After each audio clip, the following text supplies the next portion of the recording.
हो गया है बड़ा हादसा।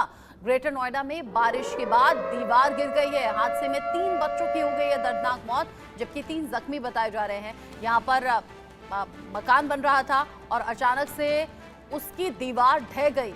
जब तेज बारिश होती है तो इस तरह की घटनाएं भी सामने आती हैं। जहां दिल्ली में जहां तहां पानी भर गया, सड़कें धंस गईं, लोगों को ट्रैफिक का सामना करना पड़ा। अब ग्रेटर नोएडा से खबर ये, बन रहे मकान की दीवार अचानक से ढह गई। बारिश के बाद ये शिकायतें आती हैं, जमीन धंसती है, सड़कें जहां तहां गड्ढे वहां हो जाते हैं और दीवारें गिरती हैं। ग्रेटर नोएडा में ये खबर सामने आई, हादसा हुआ, लोग दहशत में हैं। महेंद्र, कैसे हुआ यह हादसा, वजह क्या थी?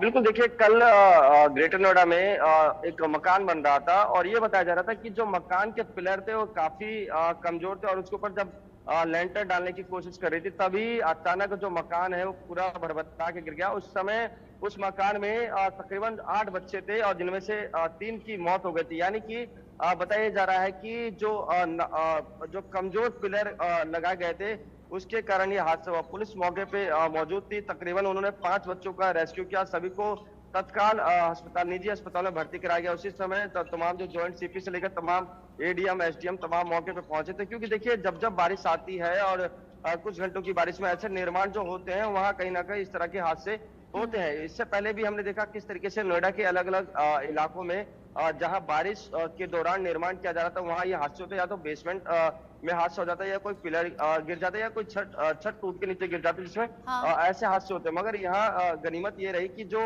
बाकी 5 बच्चे थे उनको तुरंत अस्पताल ले जाया गया जहां उनका इलाज चल रहा है। बताया जा रहा है कि वो सारे सेफ है, मगर जो 3 बच्चे लेकिन 3 की दर्दनाक मौत हो गई और इस घटना के बाद लोग बड़ी दहशत में हैं। अनिल, गाजियाबाद में भी ऐसे कुछ गाजियाबाद के ऐसे हिस्से हैं जो बहुत ज्यादा पॉश एरिया हैं और बहुत ज्यादा हाईफाई नजर आते हैं, लेकिन कुछ हिस्से ऐसे हैं जहां पर सड़कें भी गड्ढों से भरी हुई हैं और बारिश में परेशानी सबसे ज्यादा होती है। लोगों को समझ नहीं आता जब पानी भरा है कि गड्ढा कहाँ है, सड़क कहाँ है, और इसीलिए हादसे होते हैं।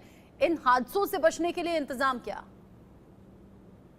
देखिए, इंडिया न्यूज ने कल सुबह से ही लगातार जिस तरीके से खबर दिखाई और हमने एक्सक्लूसिव तस्वीरें भी दिखाई, किस तरीके से लोग क्षतिग्रस्त हुए, लोग गड्ढे में गिर गए, क्योंकि जब हमने खबर दिखाई उसके बाद से ही लगातार काम किया गया और सड़कों को दुरुस्त किया गया। ये तस्वीरें मैं आपको दिखाना चाहूंगा, ये NH9 को कनेक्ट करती है और जब इस तरीके की सड़क हो, जो मेन सड़क हो, और उसमें इस तरीके के गड्ढे हो, तो अपने आप में बड़ा सवाल खड़ा होता है, आखिरकार अधिकारी क्या करते हैं, उनकी कार्यशैली पर सवाल खड़े होते हैं। क्योंकि कल यहाँ पर एक इलेक्ट्रिक वाहन गिरा जिसमें कि 5 लोग जख्मी हुए। ये तस्वीरें मैं दिखा रहा हूँ, कल ये तस्वीरें हमने लाइव तस्वीरें यहाँ पर दिखाई थी और उसके बाद जब हमने खबर दिखाई और उसके बाद ये जो सारे गड्ढे हैं इसको भरने का काम किया गया। तो आप समझ सकते हैं, यदि पहले से ही अधिकारी जागरूक हो और मीटिंग की बात करते हैं, क्योंकि लगातार जब मानसून आता है तो मानसून से पहले जो है अधिकारी एक बैठक भी करते हैं, बातचीत करते हैं कि किस तरीके की प्लानिंग तैयार की जाए।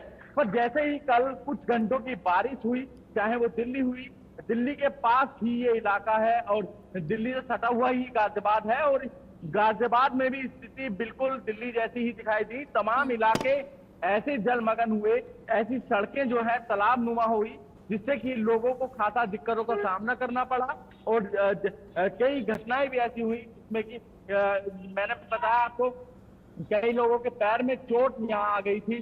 तो समझ सकते हैं आखिरकार ठीक, आपने कहा परेशानी बहुत ज्यादा बड़ी और ऑफिस जाने वाले जो अपने काम से निकले उन्हें कैसे कल दिन भर परेशानी का सामना करना पड़ा। मेरे अपने कई कोलीग जो कि 3-3, 4-4 घंटे लेट से ऑफिस पहुंचे, चूंकि ट्रैफिक में वो घंटों फंसे रहे, बल्कि इनफैक्ट कमर तक पानी में मेरे जो कुलीग हैं गौरव, उन्होंने तो अपनी वीडियो और फोटोज भी दिखाए जिसमें कमर तक पानी में वो पूरी तरह से डूबे हुए। और यही परेशानी दिल्ली में अलग अलग इलाकों में लोगों ने कल झेली है।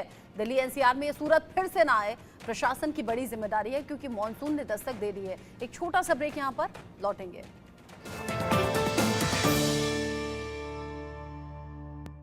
Associate sponsor doctor ortho Ayurvedic